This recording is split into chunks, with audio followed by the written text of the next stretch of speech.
In the last few videos, we have seen various operators, data types and the input-output statements that are supported by Python. In this video and in the next few videos, we will see the most important part of any programming language, the control structures. First, we will start our discussion with an understanding of what conditional control structures are, and in the next video, we will see what loop control structures are and how to work with the loop control structures. Python supports conditional control structures in three different forms.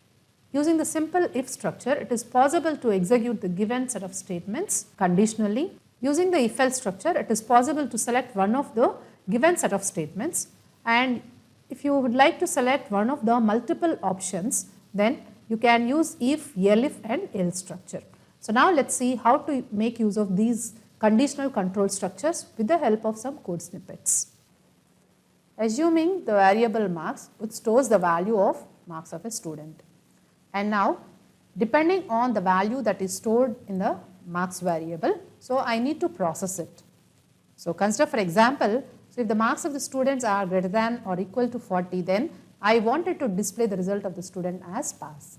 So in that case, what I can do is, so I can use the simple if statement to execute the statements conditionally. So to use any condition, we can use the simple if structure, if followed by the condition, and the condition that I would like to include is marks greater than or equal to 40, so followed by a colon. So always the conditional control structures or the loop control structures, they shall end with the colon symbol. So then comes the body of the conditional control structure. Here, if the condition is satisfied, then I would like to display this message. So student clear the test. So that is what the statement that I would like to execute. So conditionally, whenever this condition is satisfied. So then after executing this part of the section, so then as usual the regular code, so print end of the code. So this message I would like to execute. Now let's execute this code and see. So just enter the marks of the student. So I'm entering 45. As the value of marks you entered is greater than or equal to 40, the condition is satisfied and message that is displayed is student cleared the test. So this is how to execute certain statements conditionally, the simple if statement can be used. Now let's execute the same code once again, and so let's enter the marks of the student as 35. Now in this case, if you observe, as this condition is not satisfied, so the part of the statement that is placed inside this if conditional control structure, so that is skipped and is not executed if you observe. And the remaining part of the code, whatever is placed after this if control structure, so that code executes as usual. So that is how you are getting the message end of the code. Here if you observe, the statements that are placed as part of the if structure, they should follow the uniform indentation. Here I placed two different statements that should be executed as part of this if structure. That is on satisfying this condition, so these two statements must be executed. So whenever you place multiple statements as part of this if structure, all those statements must follow uniform indentation. Here if you observe, on the same line these two statements starts. So if you have multiple lines also, they should start with a uniform indentation. Whenever there is a statement with an unindentation, so then that indicates that so the block of the statements are over and you are coming out of this if structure. So here if you observe, this statement is unindented, that indicates that this statement is no more part of this if structure. That is how the unindentation can be used to indicate that the statement is out of the control structures. The statements that are part of the control structure, they need to follow uniform indentation. So now we understand that how to execute a block of statements on satisfying a condition. Here, whenever this condition is satisfied, these set of statements are executing. That is how simple if structure can be used to execute a block of statements on satisfying a condition. Here, if you consider when this condition is satisfied, then only these block of statements are executed. So when this condition is not met, then so this part of the code is skipped and the remaining part of the code continues as usual. Here using the simple if control structure, we are able to inform what has to be done when the condition is met. But when the condition is not met, what has to be done, that we are unable to inform here using this simple if control structure. So to serve that purpose, we can use the else keyword along with the if control structure. So what we can do with this if else structure is, When this condition is satisfied, the statements that are to be executed can be placed here inside this if control structure, and when the condition is not satisfied, and the set of statements that are to be executed can be placed in the else block. Now here if you observe, when the condition is met, then these two statements would be executed. When the condition is not met, then the control is transferred to the else block and these two statements would be executed. And if you observe, so all the statements that are part of the if structure or the else structure, they need to follow the uniform indentation. Here if you observe, these two statements that are placed inside this if block are with the uniform indentation, and the set of statements that are part of the else structure also are following the uniform indentation. That is how any block of statements must follow the uniform indentation. Now let's execute this code and see. So I'm entering the student marks as 57 in this case. So if you observe, the marks entered is 57, which is greater than or equal to 40. That is, the condition is met. So in this case, these two statements that are placed as part of the if control structure needs to be executed. So that is how we are getting the message student cleared the test and the condition is met. You remember, the statements that are placed as part of the else will not be executed when the condition is met.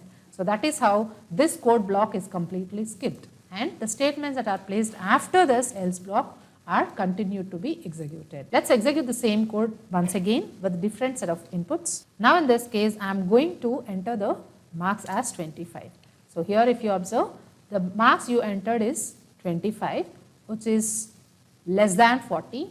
As the condition is not met, then the control is transferred to the else block and the statements that are placed as part of the else block will be executed. And as a result, you are getting the output as student did not clear the test. That is how, using the if-else control structure, it is possible to select one of the possible paths of execution, and you can even skip the other path of the execution. Here in this example, we have only two options. That is, when marks are less than 40, then we are displaying the message student did not clear the test. In the other case, we are displaying the message student cleared the test. Say for example, when the student scores more than 40 marks, then I would like to give some grade depending on the marks. That is, so I would like to add more conditions to this if-else structure. To add more conditions to the if-else structure, we can use the elif keyword, else plus if, else with an if condition. So here you can include a condition with the elif keyword. Say for example, I would like to add the condition, so the marks less than 60. So in this case, when marks are less than 40, so we are displaying the message student did not clear the test. When the marks entered are greater than or equal to 40 and less than 60, so I would like to give some grade depending on the marks. So here if you observe, when the marks are less than 60, in that case, of course the student cleared the test, but along with that we are giving the grade as A to the student. That is, when the marks of the student are within the range of 40 to 60, then this block of statements would be executed. So that is how we can add more conditions to the if-else structure. Now let's execute this code and see. So let's enter the student marks as 25.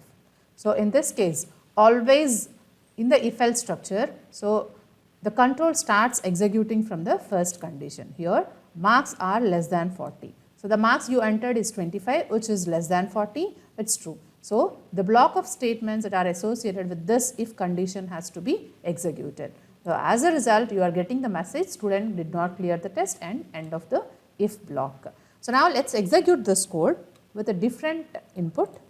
Now let's enter the student marks as 55. So first the condition associated with the if block is checked. As the condition is false, then the control is moved to the elif part and the condition associated with this elif keyword is tested. So in this case, the condition is satisfied as 55 less than 60 is true. So the block of statements associated with this elif control structure is executed. So as a result, we are getting the message student cleared the test and the grade is A and end of elif block. Depending on the condition that is satisfied, so one of these blocks would be executed. Now let's enter the student marks as 65. Now if you observe the conditions, first the condition marks less than 40 is tested. So 65 less than 40, which is false. So then the control is moved to the elif part and the condition marks less than 60 is tested. So 65 less than 60, again this condition is also failed. When all the conditions that are associated with the if and elif are failed, then in that case the control moves to the else block and all the statements that are associated with the else block would be executed. So as a result, in this example, we are getting the message student of course cleared the test and the grade of the student is given in this case as A plus, end of else block, and always you need to remember that either of these blocks would be executed and at the end the statements that are placed after this if else structure would be executed. That is the reason why the print statement that is placed after the if else structure always executes. Now let's add one more condition to this code. So to add more conditions, again we need to use one more elif keyword. So let's add one more condition. So now the condition is marks less than 60. So if the marks of the student are within the range of 60 to 70, I want to give the grade of the student as A plus, and whenever the marks of the student are greater than 70, in that case I would like to give the grade as A plus plus. So we have multiple conditions. So the first condition is when the student marks is less than 40, so then the statements in the if block has to be executed saying that the student did not clear the test. So whenever the marks are within the range of 40 to 60, in that case the student cleared the test with a grade of A. And if the student marks are in the range of 60 to 70, then so the student again cleared the test with a grade of A plus. So in the other case, that means when the student scores more than 70 marks, then the student cleared the test with a grade of A plus plus. So that is how we can give more options using this if else structure. At any point of time, one of these block of statements would be executed. Now let's execute this code and check. So let's enter the student marks as 65. So if you observe here, so first condition is tested, 65 less than 40, failed. Then the second condition marks less than 60. So as we enter the marks as 65, this condition also fails. But when the condition marks less than 70 is tested, the condition is true, 65 is less than 70, it's true. So this block of statements would be executed. So that is how, so the flow of execution is first the condition with the if is tested. If it fails, then so it comes to the elif part. Then if that condition is also failed, then the next elif, so on and so forth. When all the conditions that are associated with the if and elif are failed, in that case only the else block statements would be executed. And remember, whenever the condition is satisfied and the corresponding block of statements would be executed and all the remaining blocks of statements would be ignored, and directly the control will be moved to the statements that are placed after this if else structure. So in this example, so the statement that is placed after the if else structure is the print statement with the message end of code. So that is the reason why in all the cases we are getting the message end of code. So irrespective of the block that is executed. So with if else structure, we are able to include only two conditions. When we have multiple options, then we can include multiple options using the if, elif and the else structure. So whenever we have certain statements which has to be executed depending on the condition, then we need to use this if else structure. So that is how the selection strategy or the conditional control structure can be implemented in Python. Thank you for watching this video.